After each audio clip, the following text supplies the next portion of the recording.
Hey guys, welcome back. In this video I want to do a little bit of housekeeping. We've added a few things together.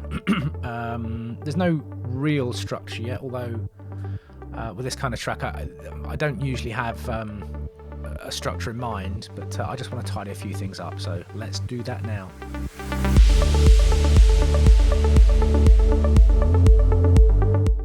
So like I was saying, I with this kind of track I almost never have any kind of structure committed to any kind of and I don't have any plans, is what I'm trying to say. It tends to be something that just happens. It's kind of stringed along. So if you look at the space ambient channel that I linked to earlier, these things, they're not tracks, they're not tunes, they're just a series of sounds placed on top of each other, and to that end it tends not to be particularly complicated either. We're not going to be adding loads and loads of things to this, but first thing I've done is, because we do have some kind of defined parts in here. It's not just a drone. We've got the bass line, we've got the chord changes. I have added a transition tool, should I say. So I've opened up an instance of Contact, and I had a library that came with, I think it came with Complete, that I've never actually used, but it's this thing called Rise and Hit. And it's really just a series of cinematic focused hits and rises. So you know that, and I'll play this one.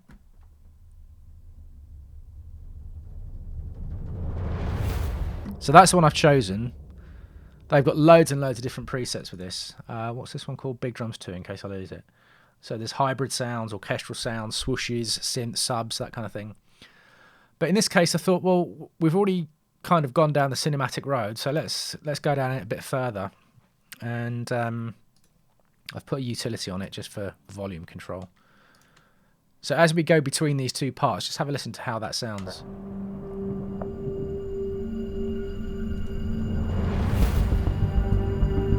That was way too loud, but it allows you to start that bass line without the bass line being too jarry.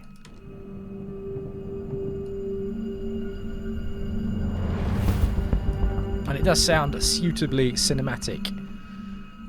So let's put in here Rise / Hit Hat. Let's try that again.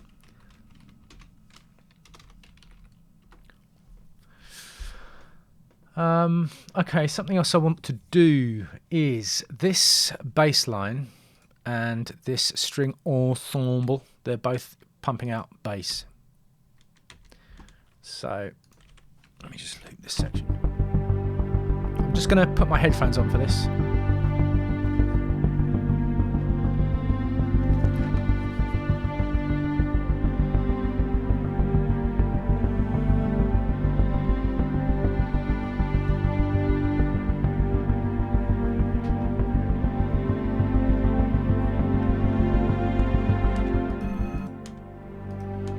So these strings obviously way too bassy. Now, more often than not, I wouldn't tend to go into mix downs at this point, but it is going to affect some of the decisions we make later on. So I'm going to take out some of this low end from the string patch.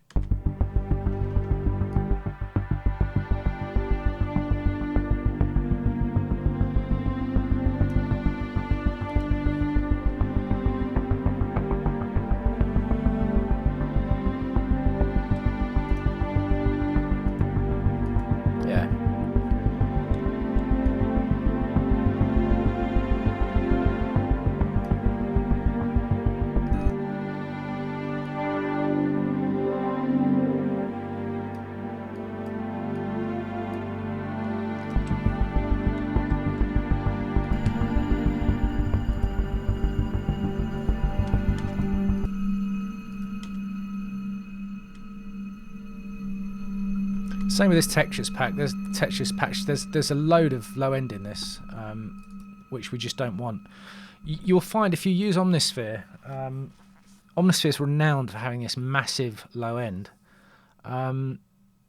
And sometimes it can get a bit woofy. Sometimes it can sound quite woolly. So I'm not sure if they're doing anything in the processing of Omnisphere to kind of enhance that low end, but it's almost hardware levels at some point.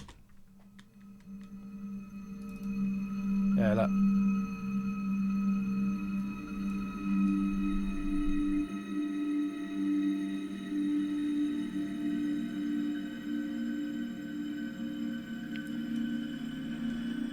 I'm also going to use utility here to mono the low end.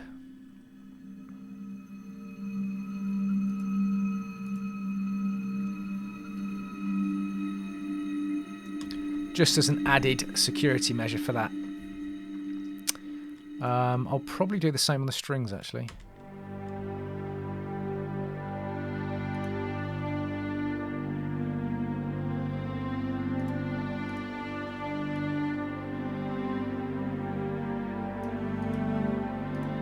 It does make a difference. This is something I would always check on headphones. You'd have to have your speakers really loud to hear that properly, and I don't want the microphone to pick it up. Let's just have a quick check on the bass line.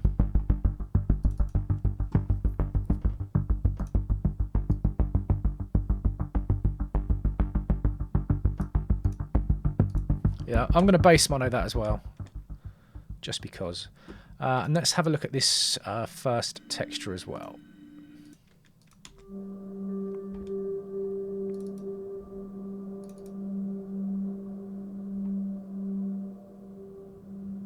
So this one isn't doing much. This is just our foundation layer, right?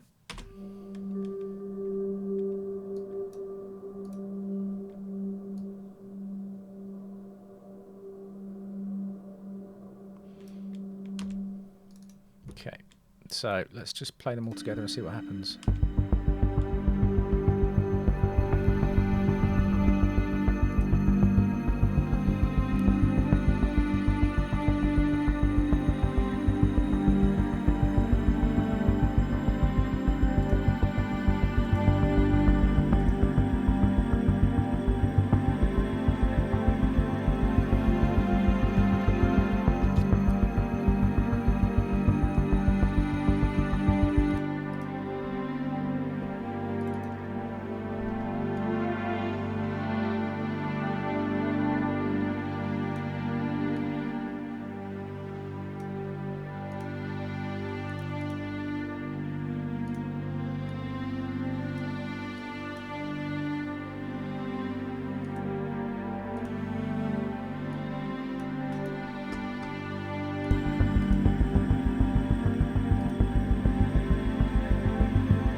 So I've added this second EQ to the string ensemble just to tidy things up a little bit more. I just wanted it a little bit more defined. There was quite a lot of mid information that we didn't really need, because there's a lot of texture going on here, isn't there?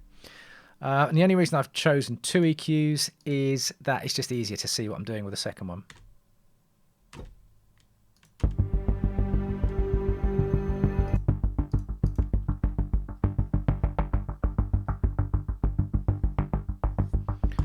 Have a quick look at this baseline patch.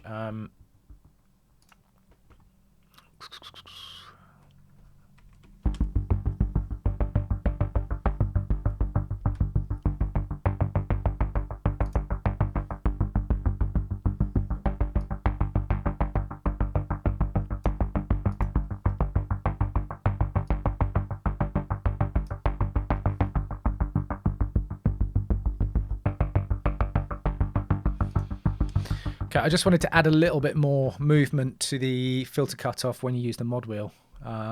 It's just a really well programmed bass patch, but I just wanted to open up a bit more. I'm using the mod wheel now.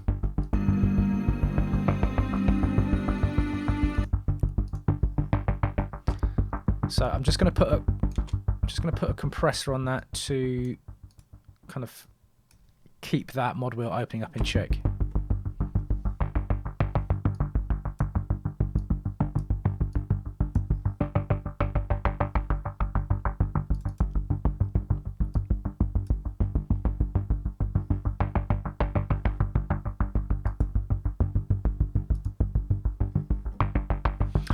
So I'm just putting the compressor before the EQ there so I can look at the spectrum analyzer to see if the compressor's pulling out too much low end, and it is not.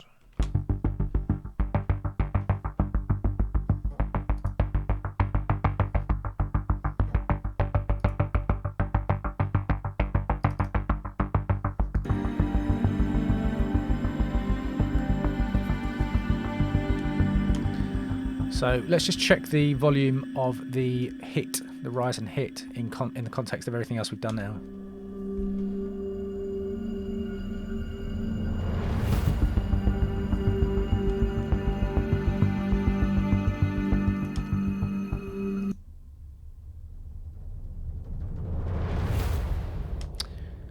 Now, I think we're getting some heavy masking here with this hit and the bass line.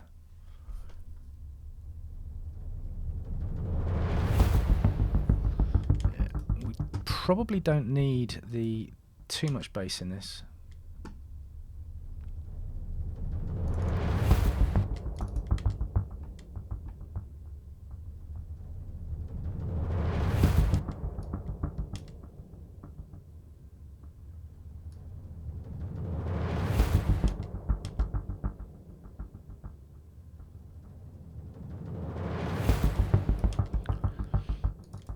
I mean, at the end of the day, I don't mind a little bit of distortion if it's not doing a silly peaking thing.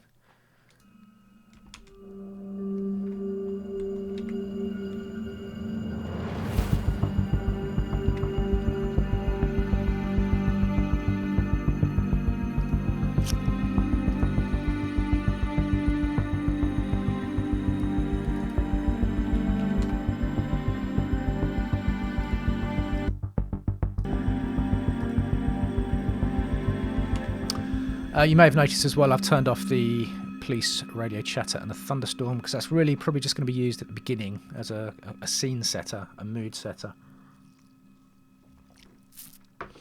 So I also took a look at these two patches that we originally introduced. This one and this one. Now this one here, the very droney thing, I know now I'm not going to use it, so I'm going to get rid of that. Goodbye. We've still got this Anna patch, which is going to work quite well for effects and ambience. And there was another Anna lead, which I don't know if you remember, very similar to the one we'd already used. But I realised we weren't going to use that either because of the direction we're going in now. So I found this patch here called HK ARP Pluck.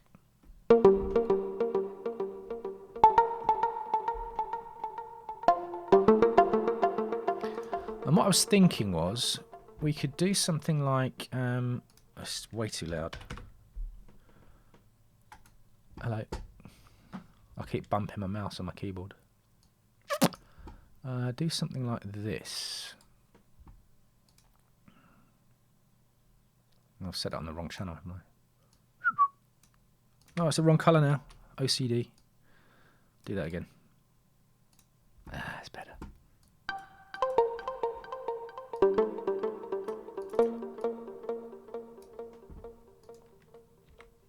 Did I set the gain on the wrong channel? No, I didn't. Still way too loud.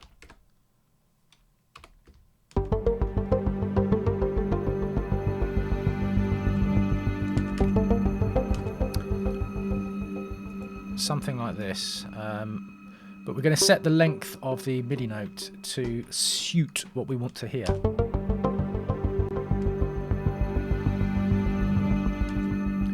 And then do the next one maybe an octave up.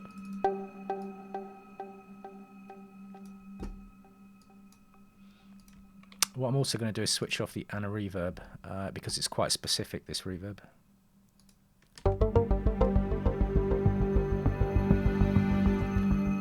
I do like the ping pong though. I might set the feedback a little bit higher.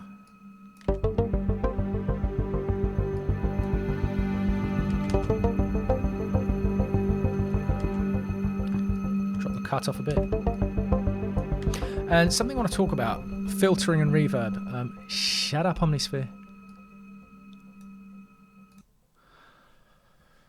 With these kinds of tracks, the reason we do a lot of filtering is because if you think about the way that your ears and your brain like to pay attention to sounds, it's almost like the more muffled and hidden away they are, the more it draws you in to listen to them. And I think it's part of the fight or flight system where your brain's always scanning for something. It's always scanning for danger. The human brain's always doing that, whether you think you are or not. And if it sounds like something's a little bit muffled and a little bit far away, then you kind of think, what's that? Especially if you don't recognize it. If you know exactly what it is, probably not so much. But that's why we do a lot of this filtering. At least that's why I think, and that's why I do it. So I'm going to add a pair of auto filters for no other reason than this is why I like doing it.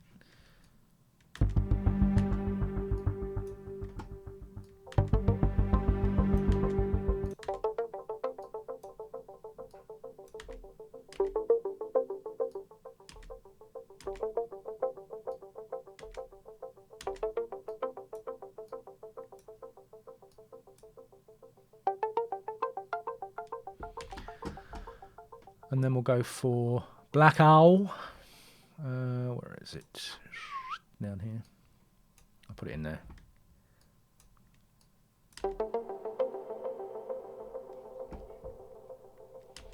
I'm probably going to need to give that reverb a little bit of compression, so I'll do it now.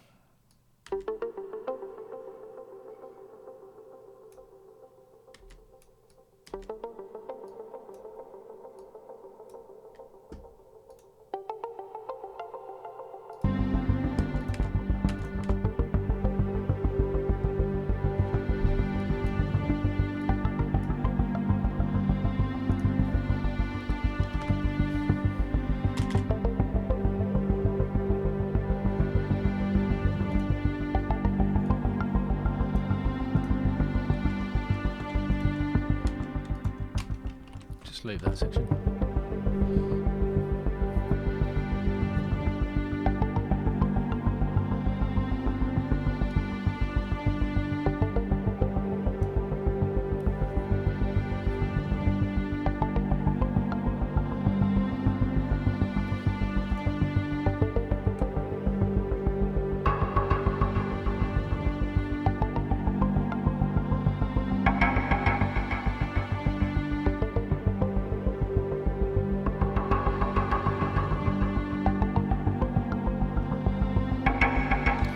Yeah, and we'll do something like that as well. I'm not sure if this is exactly how we'll keep it, but nevertheless.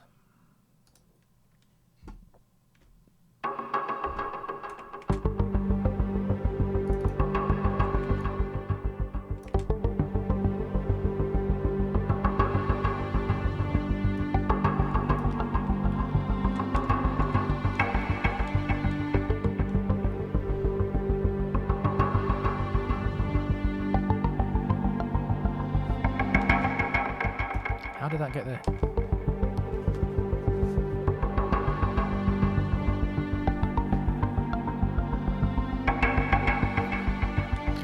Right, so this one is called Mini ARP, and this one we'll call Delayed FX. Try again. Alright, so we need to do something similar with this one, which is switch off the... By the way, if you can hear stuff going on in the background, all the family's home because it's half term, so I can't do much about that, I'm afraid. So I'm going to do the same thing again. I'm going to pull in a compressor. I'm going to pull in a pair of auto filters.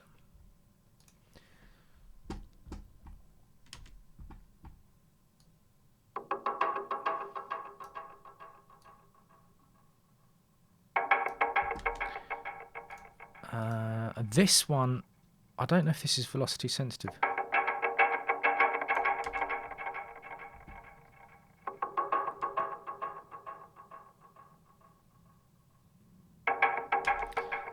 It ain't. So I'm gonna have to set the compressor pretty harshly on this. It's just a lazy way of doing it. So I'm gonna do Black Owl right down here, and this is going to be fairly wet.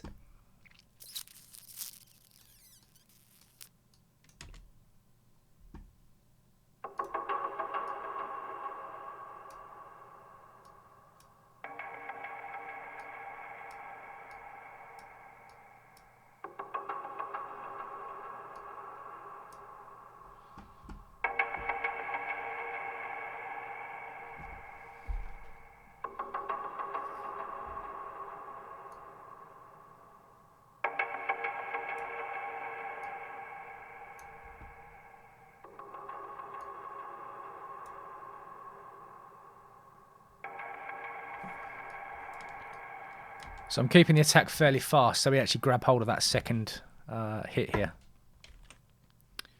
Solo both of these.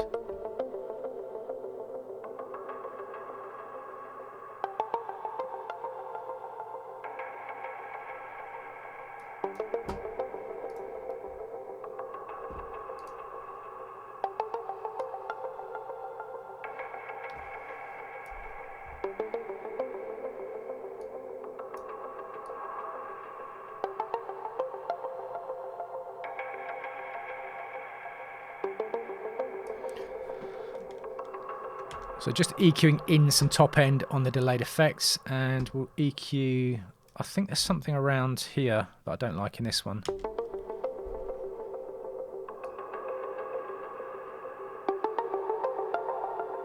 Yeah, I don't like that.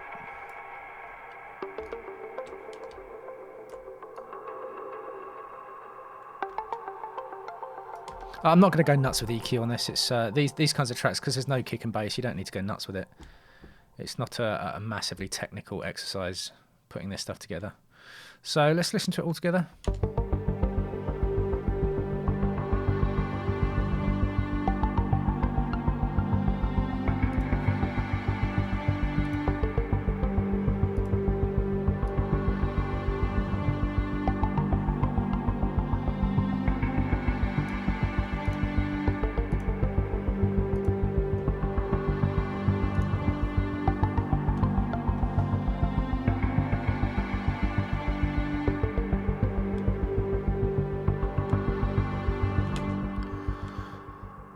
Let's listen to that rise and hit again.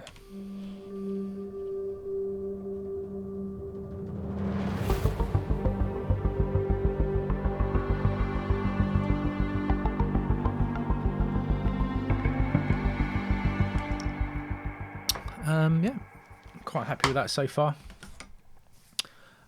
So we've got, let me just bring some Omnisphere patch down because we're not using that one yet. Everything here is actually doing something now. Yeah, so I'm going to leave it there for now. So the next thing I'm going to do is have a think about the actual layout and how we're going to introduce these things one at a time. This is not a progressive house track. We don't need to specifically bring these things in one at a time. But I'm just going to have a listen to it a few times just to see where it flows, and then possibly add a few more little bits and pieces. We need to get the organic in, which is going to be some kind of realistic instrument. Just because everything's quite regimented at the moment. So yeah, that's what we'll do next, I think. But I'll see you there. Cheers.